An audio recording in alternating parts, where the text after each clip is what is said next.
ভাই আমি কি হাগল? আই তো আজকে এক সপ্তাহ ধরে আমি সিআইডির আন্ডারে। আমি যদি হেরে ধরাই দিতাম তাহলে তাই প্রথম ধরিয়ে আমি যে এক সপ্তাহ ধরে আর সিআইডি আটকা রাখছে, সিআইডির আন্ডারে সিআইডি আর চোখে চোখে রাখছে, তো তো হেকতে ধরা খাইছে। তো আমার লগে এর লগে তো কোনো যোগাযোগ না। আমারে তো ধরছে হের বাপের যেদিন ধরছে, আমারে হে দিন হের বাপের আগে আমারে ধরছে, প্রথমে ধরছে আমারে আর আঙ্গ সজল বাইরে। কথা বুঝছেন ভাই?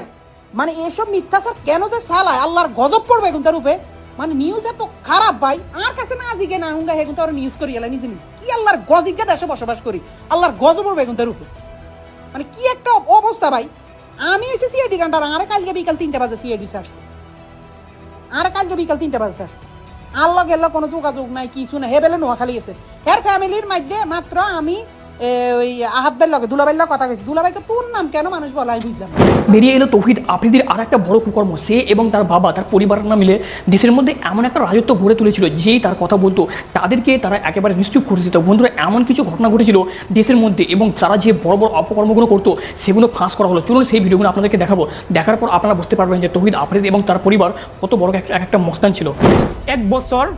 প্রায় এক বছর আমার ইউটিউব চ্যানেল, ফেসবুক পেজ সবকিছু ডিবির হাতে ছিল।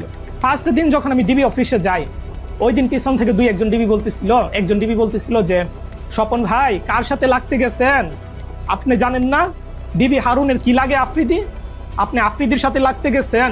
স্বপনের মূল সমস্যা ছিল সে আলেমদের পক্ষে এবং ভারতের বিপক্ষে কন্টেন্ট তৈরি করতেন, যে কারণে আফ্রিদি তাকে এ ধরনের কন্টেন্ট বানাতে নিষেধ করেন। আফ্রিদির কথা মতো আওয়ামী লীগের পক্ষে কাজ না করায় স্বপনকে আদালতের বারান্দায় পর্যন্ত যেতে হয়েছে। আমাকে আবার বলতেছিল, টিটকারি করে মজা করে বলতেছিল, ইসলামিক ভিডিও তো ভালোই বানান, কাজ্জাল বানায় তো ভালোই ইনকাম করছেন, কত করলেন? ভাই ওই সময় যে আমার যে পরিমাণ রাগ উঠছে রে ভাই, কিন্তু কিছু করতে পারি না। এই মামলা কোর্ট থেকে সমাধান হয়, যে বিষয় নিয়ে আমাকে মিথ্যা মামলা দেওয়া হয়েছে ওইটার সাথে আমার চুল পরিমাণ কোনো চিহ্ন পাই না। দর্শক, হাসি খুশি আর বিনোদনের আড়ালে ভয়ঙ্কর এক অন্ধকার জগৎ গড়ে তুলেছিলেন আফ্রিদি। রহস্যময় সেই জগতের প্রতিটি পরতে পরতে ছড়িয়ে আছে মানুষের দীর্ঘশ্বাস। এই ভিডিওটি তৌহিদ আফ্রিদির আস্তানায় ধারণ করা। এখানে নতুন কোনো কন্টেন্ট ক্রিয়েটর আওয়ামী লীগের পক্ষে কাজ করতে রাজি হলে তাকে বরণ করা হতো। লাস্ট নির্বাচনের আগে অনেকগুলো কন্টেন্ট ক্রিয়েটরকে বলা হয় যে তারা যেন দেশের বিভিন্ন উন্নয়ন নিয়ে, মেট্রো রেল নিয়ে, এক্সপ্রেসওয়ে নিয়ে, আরও বিভিন্ন রাস্তাঘাটের উন্নয়ন নিয়ে ভিডিও বানায়। তখন কিন্তু আমাদেরকে কাউকে মেবি বলা হয় নাই, ইভেন আমাকেও বলা হয়নি যে সরকারের পক্ষ নিয়ে কোনো ভিডিও বানাও বা কোনো ব্যক্তির নাম মেনশন করে কোনো ভিডিও বানাও। আফ্রিদির আয়োজনে আওয়ামী লীগের পক্ষে কাজ করতে চাওয়া কন্টেন্ট ক্রিয়েটরদের নবীন বরণ অনুষ্ঠানের ভিডিও ধারণ করা সহজ হলেও একই জায়গায় যখন কাউকে শাস্তি দেয়া হয় সেই ভিডিও রেকর্ড করা অসম্ভব। তৌহিদ আফ্রিদির নির্মম নির্যাতনের শিকার ব্লগারদের মধ্যে সবচেয়ে বেশি নির্যাতিত হয়েছেন সায়েম। তুচ্ছ ঘটনাকে কেন্দ্র করে সায়েমকে প্রধানমন্ত্রী কার্যালয়ের পাশে ইসিবি চত্বরের একটি ভবনে নিয়ে নির্মম নির্যাতন করা হয়। আজকে ওঠার মতো তথ্য হলো, নির্যাতনের সময় আফ্রিদির সাথে একজন ব্রিগেডিয়ার জেনারেল সহ আরও ঊর্ধ্বতন অনেকে উপস্থিত ছিলেন। এখানে পায়ের উপর পা তুলে বসে হচ্ছে, একটা বেনসন সিগারেট চাইলো, সিগারেট ধরায়া বলতেছে ভাই এবার বিচার করেন।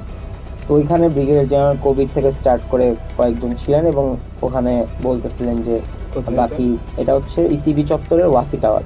মানে বেধড়ক মারধর স্টার্ট করে আফ্রিদি নিজে।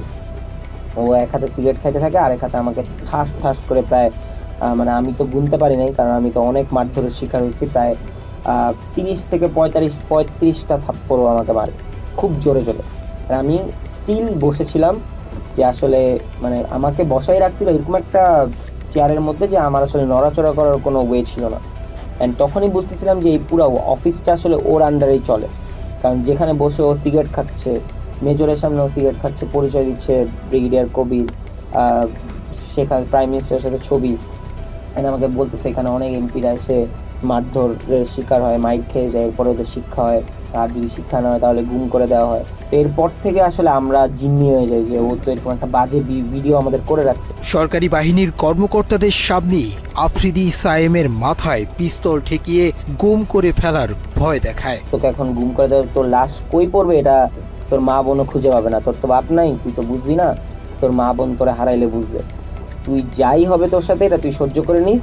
ওর বাবার আর্মসের বিজনেস 2009-10 থেকে, মানে এইভাবে আমাদেরকে বলে অনেক ভয় দেখাইতো। তো ওইখানে ও নিজে পিস্তল নিয়ে যায়, আমাদেরকে পিস্তল দেখাইতে যায়। আমাদের অনুসন্ধানে আফ্রিদির নির্মম নির্যাতনের প্রত্যক্ষদর্শী আরেকজনকে পেয়েছি, যিনি দুঃখ সহ সেই দিনগুলোর ভয়াবহতা তুলে ধরেছেন। কোনো না কোনোভাবে একটা ভিডিও করবে, উল্টাপাল্টা কোনো একটা ভিডিও করবে, ধরেন ওটা যদি মানে এনাফ এভিডেন্স না হয় একটা ব্ল্যাকমেলের ক্ষেত্রে, তখন ও কী করবে, একটা মেয়ে দিয়ে, কারণ ওই জিনিসটা তো ভাই মানুষের সমাজে কলঙ্কিতভাবে মানুষ দেখে বা ওরা খারাপ চোখে দেখবে। সো ওই রকম কোনো না কোনোভাবে ওই মানুষটার অপদস্থ করার জন্য ওই রকমভাবে ওরে ডাউনফলে আনানোর পর দেন ওই মানুষটা তো জানে না, ওই মানুষটা জানে সে এনজয় করছে, পার্টি করছে।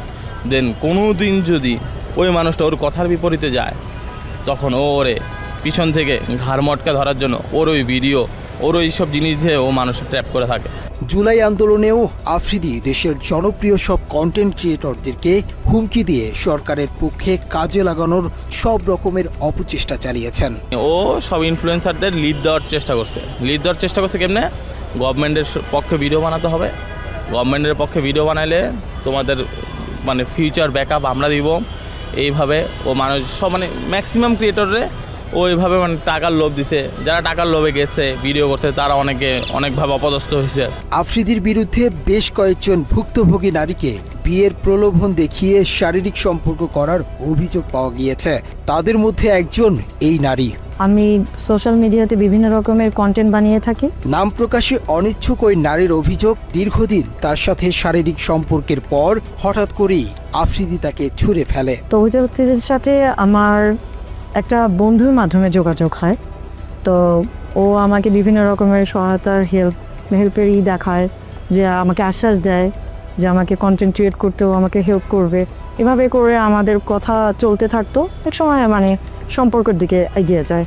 ভুক্তভোগী ওই নারী শেষ পর্যন্ত চেষ্টা করেছিল আফ্রিদির সাথে সংসার করবার, কিন্তু ডিবি অফিসে ডেকে নিয়ে তাকে গায়েব করে দেওয়ার হুমকি দেয়া হয়। তারপর আফ্রিদির সাথে সংসারের স্বপ্ন শেষ হয়ে যায় তার। সবশেষ আফ্রিদির সাথে তার সম্পর্কের বিষয়টি সোশ্যাল মিডিয়াতে প্রকাশের হুমকি দিলে আফ্রিদি তাকে উল্টো হুমকি দেয় মুনিয়ার মতো পৃথিবী থেকে সরিয়ে দেয়ার। আমি জানতে পারি যে বিভিন্ন মেয়েদের সাথে ওর সম্পর্ক আছে, ইভেন মুনিয়া নামে যে একটা মেয়ে আছে ওর সাথে ওর সম্পর্ক। তো আমি এটা জেনে ওর সাথে আমি একটু রাগারাগি করি, কারণ এটা স্বাভাবিক, আমার একটু খারাপ লাগতেই পারে, আমি যেহেতু ওকে ভালোবেসে ফেলেছি। তো ওকে আমি বলার পরেও আমার সাথে খুব বাজেভাবে রিয়াক্ট নেয়, বলে যে একসময় এরকম বলে যে মুনিয়ার যেরকম অবস্থা হয়েছে আমারও ঠিক সেরকম অবস্থা হবে, মানে ইনডিরেক্টলি। আর অন্ধকার হয়েছে অনেকের ঘর। এলাকায় বিভিন্ন মানুষের বাড়িঘর দখল করে মাই টিভির সাইনবোর্ড ঝুলিয়ে দিয়েছে নাসির উদ্দিন সাথী। আমার এই নতুল্লাবাদের জায়গা ক্ষমতার বলি ভুয়া কাগজপত্র দিয়া, আর আমার এই 1 বছর কিনতে যাইছে অমুক সমুক আমি ইত্যাদি, আমার কেনা জায়গা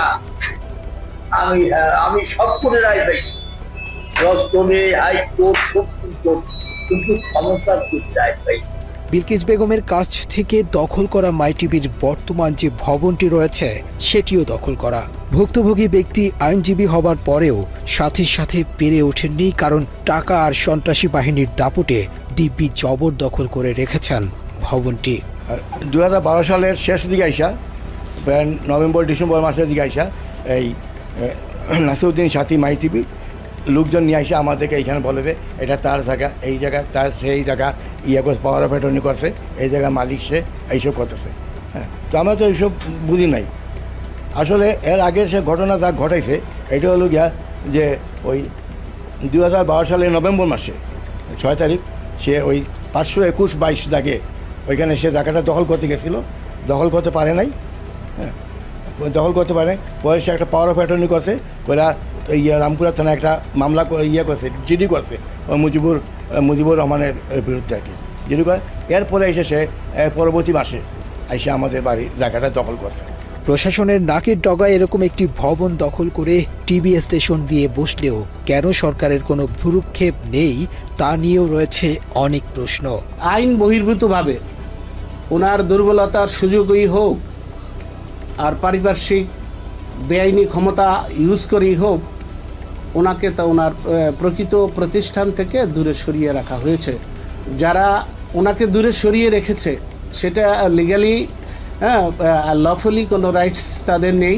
এই যে মাই টিভির ওনার যে লিগাল ডকুমেন্টস আছে সেটার আলোকে অনারেবল হাইকোর্টে স্টে অর্ডার করে ওইটা যে প্রকৃত মালিক যে রিয়েল অনারশিপ যার রয়েছে তার হাতে ফিরিয়ে দেওয়ার একমাত্র পন্থা। অভিযোগের প্রেক্ষিতে ক্রাইম এডিশন টিম মাই টিভির দখল করা ভবনের ভিডিও ধারণ করতে গেলে সাথীর সন্ত্রাসী বাহিনী আমাদেরকে জোর করে ভবনের ভেতরে নিয়ে আটকে রাখার চেষ্টা করে। নর্মালি আপনি কোনো লোগো বা ছবি, বিল্ডিংয়ের ছবি তুলতে আদৌ কোনো আইনগত কোনো বাধা নেই। এটা বিল্ডিংয়ের বাইরে থেকে ছবি আমি রাস্তা থেকে তুলব, বা আমি এটা শুধুমাত্র একটা সংবাদ শিরোনাম বা যে কোনো কারণ হোক আমি এটা তুলব, সেই জায়গায় এটা বাধা দেওয়ার আসলে আইনগত বিধান তাদেরও নাই। যদি না তাদের কোনো নিষেধাজ্ঞার কোনো সাইনবোর্ড অথবা কোনো নিষেধাজ্ঞার কোনো রুলস দৃশ্যমান না থাকে, কোথাও থাকতে হবে যে এটা এই ছবি তোলা যাবে না, এটা রেস্ট্রিক্টেড এরিয়া, এটা তোলা যাবে না এবং এই ছবি পাবলিশ করা যাবে না, থাকতে হবে। যদি না থাকে তাহলে বাধা দেওয়ার কোনো সুযোগ নাই। যদিও পরিচয় জানার পর ভোল পাল্টে ফেলে মাই টিভি কর্তৃপক্ষ। কি হয়েছে ভাই, আপনি আমাদের লোকজনদের নিয়ে আটকায় রাখছেন, ঘটনা কি ভাই? ভাই প্রথম কথা হচ্ছে আপনি না এই মাঝখানে এরা যে আসছে এগুলো তো আমি জানি না।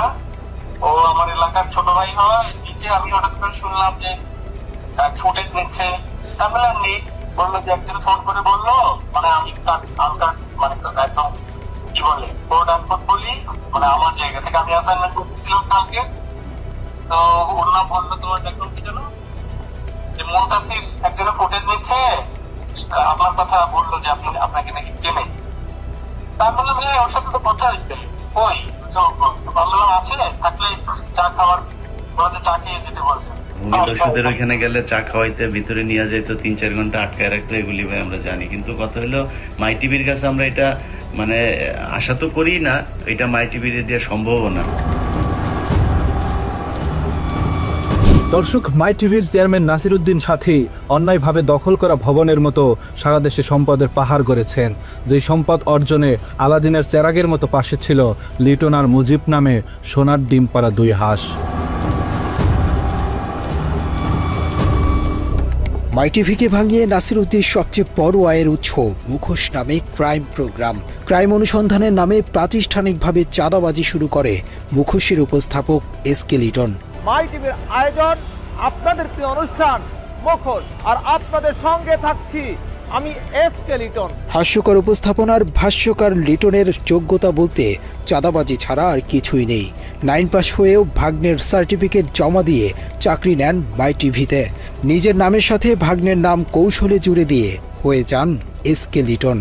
একসময় ঢাকা শহরে ফুটপাতে জুতা বিক্রি করা লিটনের নামের পরিবর্তনের পাশাপাশি ভাগ্যেরও পরিবর্তন ঘটে। রাতারাতি ভাঙা ঘরের জায়গায় ওঠে বড় দালান। এলাকার মানুষের কাছে লিটন হয়ে ওঠেন এক বিস্ময় বালক। তার কিছুই ছিল না, এই সাংবাদিকতা করে ক্রাইম লোকজনকে ফাঁসিয়ে ব্ল্যাকমেলিং করেই নাকি সে এই প্রপার্টি করেছে। তা নাহলে এই প্রপার্টি তো হবার কথা না, কারণ তার বাবার কোনো প্রপার্টি ছিল না। এসকে লিটন আওয়ামী লীগ আমলে আওয়ামী লীগের ক্ষমতা কাজে লাগায় সে হাজার হাজার কোটি টাকার মালিক হয়েছে। এসকে লিটন 15 থেকে 20 বছর আগে সে হচ্ছে গিয়ে তার বাসায় ভাত হইতো না, তার বাপ ভ্যান চালাতো। উপরতলায় এসে দোতলায় বসে থাকে, তার ম্যানেজার দিয়ে কথা বলাই, আলম আছে, তার ছোট ভাই বকুল আছে, তারা বিভিন্ন হুমকি ধামকি দেয়, বলে তোকে গোডাউনে আটকে রেখে দেবো, তো কোন বাপ আছে ডেকে আন, তো কিডা আছে যা পারিস তাই করে নে। নিজের নামের পাশাপাশি মাই টিভির মালিকের নামেও করতে থাকেন একের পর এক সম্পদের পাহাড়। চুয়াডাঙ্গার জীবননগরে লিটনের রয়েছে জীবননগর বাঁকা ব্রিকফিল্ড এলাকায় 15 বিঘার বেশি জমির উপর নির্মিত সাথী অটো রাইস মিল, যার নির্মাণ ব্যয় অন্তত 150 কোটি টাকা। এই মিলের ভেতরেই রয়েছে 100 গরু ধারণ ক্ষমতার একটি খামার। এছাড়া জীবননগর পৌরসভায় 3 স্টার হোটেল, কোটি কোটি টাকা মূল্যের জমি, বাড়ি রয়েছে একাধিক। এসবের বাইরে সাথীর দাপটে এলাকায় নামে বেনামে ডুপ্লেক্স বাড়িসহ অঢেল সম্পত্তি গড়ে তুলেছেন লিটন। যেখানে যায় সেখানে শুনে লিটন বিশাল বড় সাংবাদিক। সে তো হাই স্কুলে গন্ডি পার করেন, সে তো সোর্স ছিল।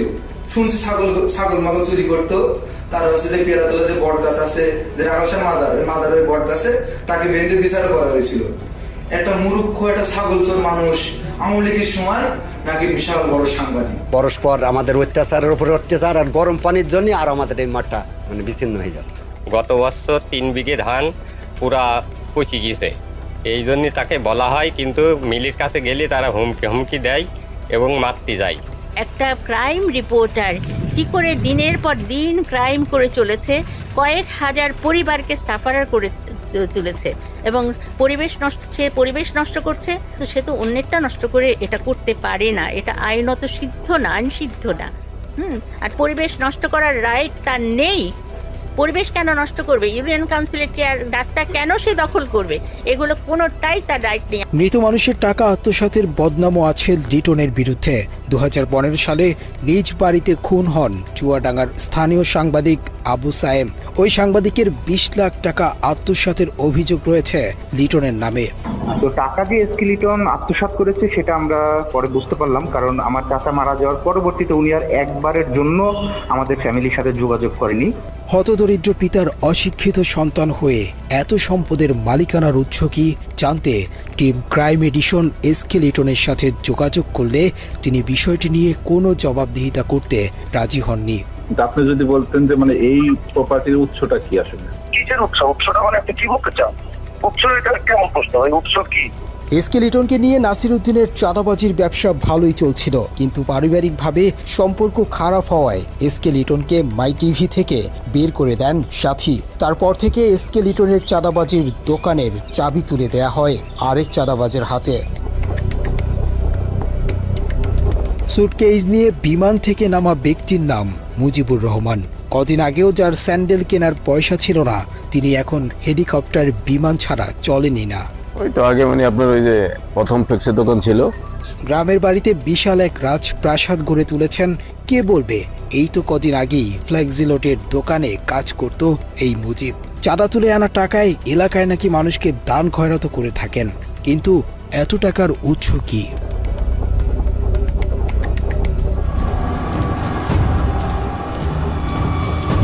প্রিয় দর্শক, অভিনব প্রতারক নাসিরউদ্দিন সাথী এবং তার কুপুত্র তৌহিদ আফ্রিদি সম্প্রতি শিক্ষার্থী হত্যা চেষ্টা মামলায় আটক হয়েছেন, কিন্তু আটকে রাখা যাবে কিনা বলা মুশকিল, কারণ আইন তার নিজস্ব গতিতে চললেও সাথী এবং আফ্রিদি মনে করেন তাদের গতি আইনের চেয়েও অনেক বেশি। জেলে ঢোকার আগেই তারা বের হবার দরজা খুলে গেছেন। নাসিরউদ্দিন সাথী এবং তার ক্রাইম পার্টনার পুত্র যাত্রাবাড়ি থানার হত্যা মামলা থেকে বাঁচতে সূক্ষ্ম এক পরিকল্পনা সাজিয়েছিল। সাথীর ব্যক্তিগত আইনি পরামর্শককে তিনি মানবাধিকার সংস্থার আইনজীবী সাজিয়ে বাদীর কাছে পাঠান।